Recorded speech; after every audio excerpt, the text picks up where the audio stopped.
Welcome students, कैसे हैं आप सभी लोग। आपका अपने चैनल क्विक स्मार्ट टिप्स में बहुत बहुत स्वागत है। जैसा कि हम यूपी टेट साइंस के अपर प्राइमरी में पेपर सॉल्यूशन देख रहे हैं, तो उसी को कंटिन्यू करते हुए आज हम यूपी टेट साइंस 2018 का पेपर सॉल्यूशन देखेंगे और उसको डिटेल में समझने की कोशिश करेंगे। ठीक है, देखो दोस्तों, अगर आपको वीडियो अच्छी लगती है तो प्लीज़ एंड में उसको लाइक ज़रूर करें, शेयर सबसे ज़्यादा करना है। इस चैनल को आपके सपोर्ट की बहुत बहुत ज़रूरत है, तो प्लीज़ वीडियो को शेयर ज़रूर करा करें। और अगर किसी ने सब्सक्राइब नहीं किया है तो वो भी चैनल को सब्सक्राइब ज़रूर कर दे। तो आइए शुरू करते हैं आज की क्लास और देखते हैं यूपी टेट साइंस 2018 का पहला question. Which of the following properties of water can be used to explain the spherical shape of rain droplet. वर्षा की बूंदों के गोले आकार का उल्लेख करने के लिए निम्नलिखित गुणों में से किसका प्रयोग किया जा सकता है, ये हमें बताना है। हमें यहाँ पर ये बताना है कि जो वर्षा की बूंदें होती हैं वो गोल स्फेरिकल क्यों होती हैं, कि ऐसा क्यों होता है। अब देखिए, जो बूंद है उसके अंदर कुछ इस तरह से क्या होते हैं, पार्टिकल्स होते हैं। ठीक है, अब इसमें क्या होता है, जैसे ये वाला पार्टिकल है तो ये वाला पार्टिकल वो क्या है, ये जो बाहर वाला पार्टिकल है ये भी खींच रहा है और ये जो अंदर वाला पार्टिकल है ये भी खींच रहा है। तो इस तरह से जो ये पार्टिकल है ये बैलेंस रहता है। सेम ऐसे जितने भी पार्टिकल होंगे ना अंदर के, वो दूसरा पार्टिकल उसको खींच रहा है, सेम वो भी किसी और को खींच रहा है। तो इस तरह से एक बैलेंस बना रहता है। ठीक है, लेकिन जो बाहरी सतह पर, ये जो बाहरी सतह पर जो आखिरी वाले पार्टिकल हैं, इनके बाहर तो कोई पार्टिकल और दूसरा होता नहीं है, तो वो तो इनको नहीं खींच पाएंगे। किस तरह से, ये दूसरे पार्टिकल कोई यहाँ तो है नहीं जो इसको खींचेगा दूसरी तरफ। लेकिन जो अंदर वाले पार्टिकल हैं, ये वाले पार्टिकल, वो बाहर वाले पार्टिकलों को अपनी तरफ अंदर की ओर खींचते हैं, बॉन्ड बना रहता है। ठीक है, जिसकी वजह से क्या होता है, ये जो बाहर वाले पार्टिकल हैं वो सिकुड़ जाते हैं और ये जो बाहरी सरफेस है एक टेंशन में आ जाती है, जिसे ही हम क्या बोलते हैं, सरफेस टेंशन। और उसी के सिकुड़ने की वजह से इनकी शेप कैसी हो जाती है, स्फेरिकल हो जाती है रेन ड्रॉप की। तो ये किसकी वजह से होता है, ये कौन सी प्रॉपर्टी है वाटर की, वो है सरफेस टेंशन। तो ऑप्शन नंबर ए यहाँ पर बिल्कुल सही होगा, पृष्ठ तनाव। Next question, question number second. Which of the following is a green house gas. निम्नलिखित में से कौन सी ग्रीन हाउस गैस है। ये सबको पता होगा कि किसकी वजह से जो हमारी धरती है, जो हमारा वायुमंडल है, उसमें जो ताप है वो बढ़ता चला जा रहा है। तो जो गैस उसके लिए रिस्पॉन्सिबल है वो option number B, carbon dioxide, यहाँ पर बिल्कुल सही होगा। नेक्स्ट क्वेश्चन देखते हैं, question number three. Which of the following metal is not a mineral. निम्नलिखित में से कौन सा धातु खनिज नहीं है, ये हमें यहाँ पर बताना है। तो यहाँ पर जो आंसर होगा वो ऑप्शन नंबर बी होगा, जिप्सम होगा। जिप्सम एक ऐसा मेटल है जो कि मिनरल की प्रॉपर फॉर्म में नहीं आता। बाकी हेमेटाइट तो आयरन का हो गया, ठीक है, बॉक्साइट वगैरह ये सब मिनरल है, लेकिन जिप्सम उसकी एग्जैक्ट प्रॉपर्टी में नहीं आता। तो ऑप्शन नंबर बी यहाँ पर बिल्कुल सही है। नेक्स्ट क्वेश्चन देखते हैं, question number four. Which one of the flowing non metal is a liquid. निम्नलिखित धातुओं में से कौन सा द्रव है, ये हमें बताना है। और ये आपने पहले भी पढ़ा होगा, कॉम्पिटिटिव एग्जाम में भी ये क्वेश्चन आता है कि कौन सा अधातु जो है, जो कि क्या है, द्रव है, लिक्विड फॉर्म में होता है, कौन सा नॉन मेटल होता है, वो आपका ऑप्शन नंबर सी होगा, ब्रोमीन। तो ब्रोमीन ही यहाँ पर आंसर है और इसको आप याद कर लीजिए अच्छी तरह से। ब्रोमीन एक ऐसा नॉन मेटल है जो कि आपका लिक्विड फॉर्म में होता है, द्रव की अवस्था में होता है। नेक्स्ट क्वेश्चन देखते हैं, question number five. Which scientist discovered the radio active element radium. किसने रेडियम की खोज की, ये भी कॉम्पिटिटिव एग्जाम में, रेलवे वगैरह में भी काफ़ी बार पूछा गया है। तो रेडियोधर्मी तत्व रेडियम की खोज किसने की, मैरी क्यूरी ने। तो ऑप्शन नंबर डी यहाँ पर बिल्कुल सही होगा, मैरी क्यूरी। इसको भी आप अच्छे से याद कर लीजिए। नेक्स्ट क्वेश्चन देखते हैं, question number six. What is the reason of stone cancer. किन कारणों से स्टोन कैंसर हो सकता है, किस कारण से। तो यहाँ पर जो बेस्ट आंसर होगा वो होगा option number C, acid rain, अम्ल वर्षा। इसमें जो एसिड होते हैं उसकी वजह से जो है स्टोन कैंसर के चांसेस बन सकते हैं। तो ऑप्शन नंबर सी ही यहाँ पर बिल्कुल सही होगा। नेक्स्ट क्वेश्चन देखते हैं, क्वेश्चन नंबर सेवन। ये पूछ रहा है ब्राइन क्या है। ब्राइन क्या है, ब्राइन इज, ये saturated solution of NaCl, sodium chloride का, सॉल्ट वाटर का सैचुरेटेड, कॉन्सेंट्रेटेड सैचुरेटेड सॉल्यूशन होता है आपका सॉल्ट वाटर का, आप याद रखेंगे ब्राइन। तो ऑप्शन नंबर सी यहाँ पर बिल्कुल सही है। नेक्स्ट क्वेश्चन देखते हैं, क्वेश्चन नंबर एट, जो कि कॉम्पिटिटिव एग्जाम में काफ़ी बार पूछा गया है और 2018 का यूपी टेट का जो पेपर था वो काफ़ी सही था, मतलब इतना टफ नहीं था। The gas used in artificial ripening green fruit is हरे फलों को कृत्रिम ढंग से पकाने हेतु प्रयुक्त गैस कौन सी होती है, ये हमें यहाँ पर बताना है। तो कौन सी गैस होती है वो ऑप्शन नंबर सी यहाँ पर सही होगा, एसिटिलीन। एसिटिलीन को ही यूज़ करा जाता है जब हम कच्चे आमों को पकाते हैं। तो ऐसे भी क्वेश्चन बन सकता है। बाकी हरे फलों को पकाने के लिए किस गैस का प्रयोग होता है, option number C, acetylene. Acetylene ये आप याद रखिएगा, ठीक है। नेक्स्ट क्वेश्चन, क्वेश्चन नंबर 9, जो कि काफ़ी इजी है। The percentage of nitrogen gas in the air is, वायु में नाइट्रोजन गैस का प्रतिशत बताना है कितना होता है, और ये सभी को पता होगा। तो ऑप्शन नंबर ए यहाँ पर बिल्कुल सही है, 78%। और 20.9% या 21% हमारी ऑक्सीजन होती है, और 0.03% हमारी कार्बन डाइऑक्साइड होती है। आर्गन उससे भी ज़्यादा होती है, 0.9% में हमारी आर्गन होती है। तो इस तरह से और भी अदर गैसेज होती हैं। तो परसेंटेज ऑफ नाइट्रोजन में आपका 78% हो जाएगा। Next question, question number 10, ozone is, ozone क्या है ये हमें यहाँ पर बताना है, जिसे हम O3 भी बोलते हैं। देखिए बहुत से बच्चे इसको आइसोटोप कह देंगे, लेकिन ये आइसोटोप नहीं है, ये एलोट्रॉप ऑफ ऑक्सीजन होता है, अपर रूप होता है ऑक्सीजन का। तो ऑप्शन नंबर ए यहाँ पर सही होगा। देखिए एलोट्रॉप वो होते हैं जब एक एलिमेंट 2 या 3 से अधिक फिजिकल फॉर्म में पाया जाता है, तो वो आपके एलोट्रॉप होते हैं। जैसे कार्बन जो होता है, ग्रेफाइट, चारकोल, डायमंड, ये सब उसकी फॉर्म है, तो वो सब क्या है, वो उसके एलोट्रॉप हैं। सेम ऐसे ही ऑक्सीजन का एलोट्रॉप क्या होता है, आपका ओजोन होता है। तो ऑप्शन नंबर ए यहाँ पर बिल्कुल सही है। नेक्स्ट क्वेश्चन, क्वेश्चन नंबर 11, और ये पहले भी यूपी टेट के पेपर में आया है। Momentum of a particle of mass m is p, it's kinetic energy will be. m द्रव्यमान के कण का संवेग p है, तो इसकी गतिज ऊर्जा क्या होगी। यहाँ काइनेटिक एनर्जी और मोमेंटम संवेग के रिलेशन से एक फॉर्मूला बताना है हमें कि क्या रिलेशन बैठेगी। देखिए जो मोमेंटम संवेग होता है उसको हम p से डिनोट करते हैं, और वो क्या होता है, mv होता है। आपका क्या होता है, मास इनटू वेलोसिटी होता है आपका मोमेंटम। सेम ऐसे ही आपकी काइनेटिक एनर्जी क्या होती है, हाफ mv²। तो अब इसकी रिलेशन कैसे बैठाएंगे, ऊपर नीचे इसमें क्या करते हैं, हम m से गुणा कर देते हैं, और जब हम m से गुणा करेंगे तो ऊपर क्या हो जाएगा, half m² b² upon m। फिर मैं इसको ऐसे भी लिख सकती हूँ, हाफ mv पूरे के ऊपर स्क्वायर लगा दिया, और नीचे क्या रहने दिया मैंने, m। और मैंने अभी बताया संवेग क्या होता है, संवेग momentum is equal to m into V. तो अभी इस mv की जगह मैं क्या रख सकती हूँ, p रख सकती हूँ, मोमेंटम रख सकती हूँ। तो ये क्या हो जाएगा, हाफ p² अपॉन आपका m। तो ऐसा कौन सा है, हमारा ऑप्शन नंबर डी है, हमारा p² अपॉन 2m। तो ये रिलेशन बन गई। तो ऑप्शन नंबर डी यहाँ पर बिल्कुल सही है।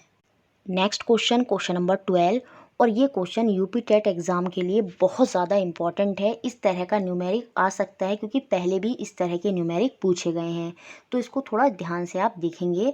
अ battery of 15 volt is connected to a parallel group of resistance of 4, 10 and 20 ohm. याद रखेंगे रेजिस्टेंस का जो मात्रक है, SI यूनिट है, वो ओम ही होता है। The current in the circuit will be, तो करंट का ऐसा ही मात्रक हमारा यहाँ पर दे भी रखा है, एम्पियर होता है। तो हमें परिपथ में धारा क्या होगी ये हमें बताना है। जब 4, 10 और 20 ओम के प्रतिरोध जो कि समांतर समूह में 15 वोल्ट की बैटरी से जोड़े जाते हैं, तो परिपथ की धारा करंट क्या होगा ये हमें यहाँ पर बताना है। करंट का फॉर्मूला क्या होता है, वोल्टेज अपॉन रेजिस्टेंस। तो पहले मुझे वोल्टेज पता होना चाहिए, जो कि मुझे पता है कितने वोल्ट की बैटरी है, मेरी 15 वोल्ट की बैटरी है, तो वो तो मेरा 15 हो गया। टोटल रेजिस्टेंस अब मुझे यहाँ पर पता करना होगा करंट निकालने के लिए, क्योंकि रेजिस्टेंस पैरेलल में इस तरह से लगे हुए हैं, एक 4 है, एक 10 है और एक 20 है। तो टोटल रेजिस्टेंस इस केस में क्या हो जाएगा, जब पैरेलल में होते हैं ये, तो वहाँ पर 1/r की वैल्यू क्या हो जाती है, जितने रेजिस्टेंस उसमें लगे होते हैं वो ऐड हो जाते हैं इस तरह से ही 1/r के साथ। ठीक है, यहाँ पर 3 रेजिस्टेंस हैं, तो 1/r1 plus 1/r2 plus 1/r3। ये मैं कब कर रही हूँ, जब मेरा पैरेलल कनेक्शन है। कैसा कनेक्शन है, पैरेलल कनेक्शन है। लेकिन अगर मेरा सीरीज कनेक्शन होता ना, तो डायरेक्ट ऐड हो जाते R1 plus R2 plus R3। वो कब, जब सीरीज है। लेकिन यहाँ पर क्या है, पैरेलल है।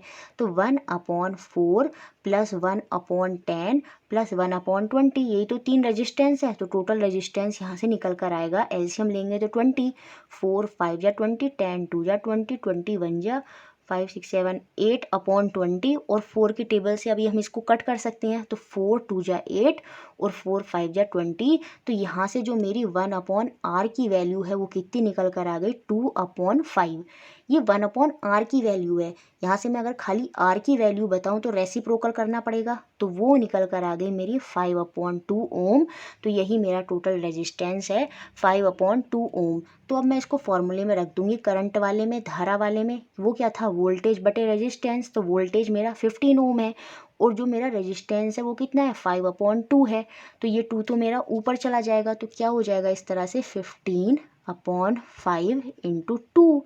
तो 5 से ये 3 बार में कट जाएगा और 3 2 जा कितना हो जाएगा, 6 ए माने एम्पियर। तो जो करंट है वो क्या है, वो 6 एम्पियर है। तो ऑप्शन नंबर ए यहाँ पर बिल्कुल सही है। Next question, question number 13, which one of the following material is ferromagnetic. निम्नलिखित पदार्थों में से कौन सा एक लोह चुंबकीय है, ये हमें बताना है। फेरोमैग्नेटिक मटेरियल वो होते हैं जो किसी एक्सटर्नल मैग्नेटिक फील्ड से बहुत ही स्ट्रांगली अट्रैक्ट होते हैं, जैसे आयरन, कोबाल्ट और निकल। ये तीनों के तीनों क्या होते हैं, फेरोमैग्नेट होते हैं, क्योंकि ये एक्सटर्नल मैग्नेटिक फील्ड से बहुत जल्दी अट्रैक्ट हो जाते हैं, बड़ी जल्दी उसकी तरफ खिंच जाते हैं। तो यहाँ पर जो आंसर होगा वो आपका ऑप्शन नंबर ए होगा, निकल। याद रखेंगे आप, आयरन, कोबाल्ट और निकल तीनों के तीनों आपके फेरोमैग्नेटिक होते हैं। और जो डायमैग्नेटिक होते हैं वो आपके एक्सटर्नल मैग्नेटिक फील्ड से अट्रैक्ट नहीं होते। पैरामैग्नेटिक भी अट्रैक्ट होते हैं लेकिन उस लेवल तक नहीं होते। सबसे ज़्यादा स्ट्रांगली अट्रैक्ट कौन होते हैं, वो आपके फेरोमैग्नेटिक होते हैं, जिसमें आपके आयरन, कोबाल्ट और निकल आते हैं। तो ऑप्शन नंबर ए यहाँ पर बिल्कुल सही है। नेक्स्ट क्वेश्चन, क्वेश्चन नंबर 14, और ये क्वेश्चन पहले भी यूपी टेट के पेपर में आया है। The speed of sound is maximum in. ध्वनि की चाल अधिकतम किस में होती है, वो आपकी सॉलिड में होती है, ठोस में होती है, उसके बाद द्रव में होती है और सबसे कम गैस में होती है, क्योंकि वहाँ कण दूर दूर होते हैं। और जो ध्वनि होती है वो कणों के पास, जितने कण पास होंगे, तो जब कण से कंपन होगा तो वो दूसरे में ट्रांसफ़र होगा, तो सॉलिड में वो सबसे ज़्यादा होगा। तो यहाँ पर जो आंसर होगा वो ऑप्शन नंबर डी हो जाएगा, स्टील, इस्पात, क्योंकि यही यहाँ पर सॉलिड है। तो ऑप्शन नंबर डी यहाँ पर सही है। Next question, question number 15, when a glass rod is rubbed with silk then which type of charge is created on it. तो ग्लास के रोड पर कौन सा चार्ज क्रिएट होता है, ये हमें बताना है। जब कांच की एक छड़ को रेशम से रगड़ते हैं तब इस पर किस प्रकार का आवेश उत्पन्न होता है, ये हमें यहाँ पर बताना है। और इसे ही हम स्थिर विद्युत, इलेक्ट्रोस्टैटिक बोलते हैं। यहाँ पर इलेक्ट्रॉन का फ्लो तो नहीं होता, फ्लो होने से तो करंट उत्पन्न हो जाएगा, लेकिन यहाँ पर वो ट्रांसफ़र हो जाते हैं इलेक्ट्रॉन। वो अपने इलेक्ट्रॉन जो होते हैं उस मटेरियल से लूज़ हो जाते हैं और दूसरा मटेरियल उसको गेन कर लेता है। जैसा कि यहाँ पर होगा, जब ग्लास की रॉड को आप सिल्क से रब करेंगे तो जो ग्लास की रॉड है वो इलेक्ट्रॉनों को लूज़ कर देगी, और इलेक्ट्रॉनों को लूज़ करने की वजह से ग्लास की रॉड पर किस तरह का चार्ज आ जाएगा, पॉजिटिव चार्ज आ जाएगा। और जो सिल्क है ना वो इलेक्ट्रॉनों को गेन कर लेगा, तो उस पर नेगेटिव चार्ज आ जाएगा। तो यहाँ पर ये पूछ रहा था कि ग्लास रॉड पर किस प्रकार का चार्ज आ जाएगा, तो वो पॉजिटिव चार्ज आएगा, घन आवेश आ जाएगा। तो ऑप्शन नंबर 1 यहाँ पर बिल्कुल सही है। Next question, question number 16, on a moving plane mirror incident ray form an angle of 60 degree then what will be the reflected angle. एक घूमते हुए समतल दर्पण पर आपतित किरण 60 डिग्री का कोण बनाती है, तो परावर्तन कोण क्या होगा, ये हमें बताना है। और प्लेन मिरर में हमने पढ़ा भी होता है, जो एंगल ऑफ इंसिडेंट है, ये जो हमारा नॉर्मल है उसमें जो एंगल ऑफ इंसिडेंट है वो एंगल ऑफ रिफ्लेक्शन के बराबर होता है। और ये जब हमारा 60 डिग्री है तो एंगल ऑफ रिफ्लेक्शन जो परावर्तन कोण है वो भी हमारा 60 डिग्री होगा। तो ऑप्शन नंबर ए यहाँ पर बिल्कुल सही है। Next question, question number 17, which one of the following is a renewable resource of energy. निम्नलिखित में से कौन सा ऊर्जा का नवीनीकरण संसाधन है, किसको हम फिर से रीयूज़ कर सकते हैं, रिन्यू कर सकते हैं, वो हमें बताना है यहाँ पर। तो यहाँ पर सीधा सा आंसर होगा आपका ऑप्शन नंबर बी, भूजल, ग्राउंड वाटर। इसको हम बार बार यूज़ कर सकते हैं, ये रिन्यूएबल रिसोर्सेज है, अनंत है, ये हमेशा के लिए है। जबकि पेट्रोलियम एक बार ख़त्म तो ख़त्म, नेचुरल गैस, कोल, ये सब ख़त्म हो जाएंगे तो ये रिन्यू नहीं हो सकते, लेकिन ग्राउंड वाटर को हम रिन्यू कर सकते हैं, नवीनीकरण संसाधन है। तो ऑप्शन नंबर बी या सेकंड यहाँ पर बिल्कुल सही है। Next question, question number 18, which physical unit is obtained by the ratio of momentum and velocity of matter. पदार्थ के संवेग और वेग के अनुपात से कौन सी भौतिक राशि प्राप्त होती है। और अभी मैंने आपको बताया था जो संवेग मोमेंटम होता है वो क्या होता है, मास इनटू वेलोसिटी होता है। तो यहाँ पर जब हमें मोमेंटम पता है और वेलोसिटी पता है तो कौन सी फिजिकल क्वांटिटी यहाँ पर निकल कर कौन सी भौतिक राशि जो है वो प्राप्त हो सकती है, वो यहाँ पर क्या बचा, मास बचा, द्रव्यमान बचा। तो ऑप्शन नंबर सेकंड यहाँ पर बिल्कुल सही हो जाएगा, मास द्रव्यमान। Next question, question number 19, 1 nanometre is equal to 1 nanometre बराबर होता है किसके। और बहुत बच्चे इसको गलत करी आएंगे, समझेंगे 10⁹ होता है, लेकिन वो मीटर के केस में होता है, यहाँ पर सेंटीमीटर में है ऑप्शन। तो आंसर यहाँ पर क्या होगा, ऑप्शन नंबर ए यहाँ पर आंसर होगा 10⁻⁻7 सेंटीमीटर। ये बहुत ध्यान रखने वाली बात थी इसमें, अगर ये मीटर में पूछता तब 10⁻⁹ मीटर होता, लेकिन इसने सेंटीमीटर में पूछा है तो आंसर यहाँ पर हमारा 10⁻⁻7 सेंटीमीटर हो जाएगा। नेक्स्ट क्वेश्चन, क्वेश्चन नंबर 20, बहुत इंपॉर्टेंट क्वेश्चन है कॉम्पिटिटिव एग्जाम के लिए भी और यूपी टेट के लिए भी। हु डिस्कवर्ड एक्सरे, किसने एक्स किरणों का आविष्कार किया था। तो यहाँ पर आंसर सीधा सा हो जाएगा हमारा option number A, Wilhelm Röntgen, इन्होंने ही एक्सरे की खोज की थी। तो ऑप्शन नंबर ए यहाँ पर बिल्कुल सही है। Next question, question number 21, which one of the following is not a natural fibre. बहुत इजी क्वेश्चन है, निम्नलिखित में से कौन सा एक प्राकृतिक रेशा नहीं है। और ये सीटेट के लिए भी बहुत ज़्यादा इंपॉर्टेंट क्वेश्चन है। देखिए जो सिल्क होता है वो भी हमारा नेचुरल फाइबर होता है, कॉटन भी हमारा नेचुरल फाइबर है और जूट भी हमारा नेचुरल फाइबर होता है। तो यहाँ पर कौन सा नहीं होगा, ऑप्शन नंबर बी, एक्राइलिक जो है वो हमारा नेचुरल फाइबर नहीं है। तो ऑप्शन नंबर बी यहाँ पर सही है। नेक्स्ट क्वेश्चन देखते हैं, question number 22, ginger is the modification of. अदरक रूपांतरण है किसका, ये सभी को पता होगा। अदरक जो है वो तना, ऑप्शन नंबर सी यहाँ पर या ऑप्शन नंबर 3 यहाँ पर सही होगा। मॉडिफिकेशन है किसका, स्टेम का, तने का। तो ऑप्शन नंबर 3 यहाँ पर सही है। नेक्स्ट क्वेश्चन देखते हैं, question number 23, true fruits developed from. वास्तविक फल उत्पन्न होते हैं कहाँ से, वो हमारे ओवरी से उत्पन्न होते हैं, अंडाशय से उत्पन्न होते हैं। तो ये आपको याद रखना होगा। तो ऑप्शन नंबर 3 यहाँ पर बिल्कुल सही है। नेक्स्ट क्वेश्चन देखते हैं, question number 24, plant which reproduce by means of spore instead of seed is.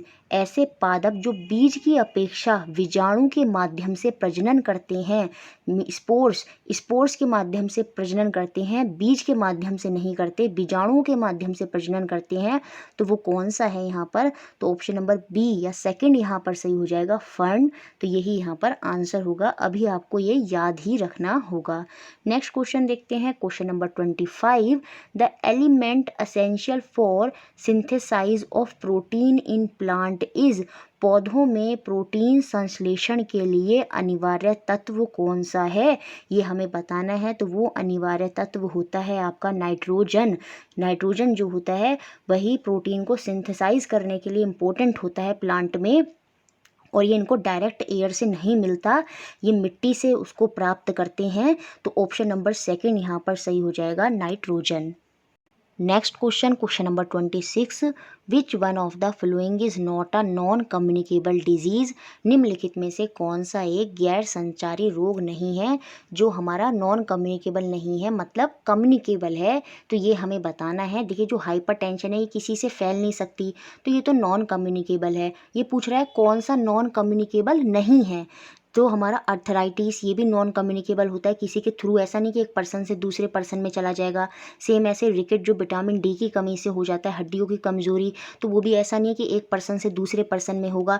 लेकिन जो आपका कॉलरा होता है ये जो होता है एक पर्सन से दूसरे पर्सन में हो जाता है, अगर वो उसके हैंड को टच कर ले या फिर उस एरिया से गुजर जाए जहाँ पर उसने वो क्या कहता है पॉटी वगैरह की होती है। तो ये जो है ये कम्युनिकेबल है, उसके खाने से, उसके पीने से, गंदे हाथों को छूने से ये कम्युनिकेट कम्युनिकेट हो सकता है, जैसे मलेरिया वगैरह, ये सब कम्युनिकेबल डिजीज़ हैं। जैसे आपको सर्दी ज़ुकाम खांसी है, ये सारी चीज़ें क्या होती हैं, ये कम्युनिकेबल होती हैं, जो एक पर्सन से दूसरे पर्सन में ट्रांसफ़र हो जाती हैं, तो वो आपकी कम्युनिकेबल होती हैं। अदरवाइज जैसे हाइपरटेंशन, ये रिकेट्स बोला, ये सब क्या है, ये नॉन कम्युनिकेबल हैं, ये फैल नहीं सकती हैं, ठीक है। तो यहाँ पर कौन सी नॉन कम्युनिकेबल नहीं है, कॉलेरा नॉन कम्युनिकेबल नहीं है, क्योंकि ये कम्युनिकेबल है। तो ऑप्शन नंबर डी यहाँ पर बिल्कुल सही है। Next question, question number 27, penicillin antibiotic is obtained from penicillin, प्रतिजैविक दवाएं प्राप्त होती हैं कहाँ से? तो ऑप्शन नंबर ए यहाँ पर सही होगा, फफूंद से, फंगी से। ये साइंटिस्ट ने खोज की और वहीं से पता लगाया कि जो पेनिसिलिन एंटीबायोटिक है वो कहाँ से ऑब्टेन्ड हुई, फंगी, फफूंद से ऑब्टेन्ड हुई। तो ऑप्शन नंबर ए यहाँ पर बिल्कुल सही है। नेक्स्ट क्वेश्चन देखते हैं, question number 28, which one of the following is not a source of energy, निम्नलिखित में से कौन सा ऊर्जा का स्रोत नहीं है? देखिए, प्रोटीन, फैट और कार्बोहाइड्रेट ये सारे के सारे ऊर्जा के स्रोत हैं, लेकिन जो विटामिन होता है ना, वो ऊर्जा का स्रोत नहीं होता। तो ऑप्शन नंबर सी ही यहाँ पर बिल्कुल सही है।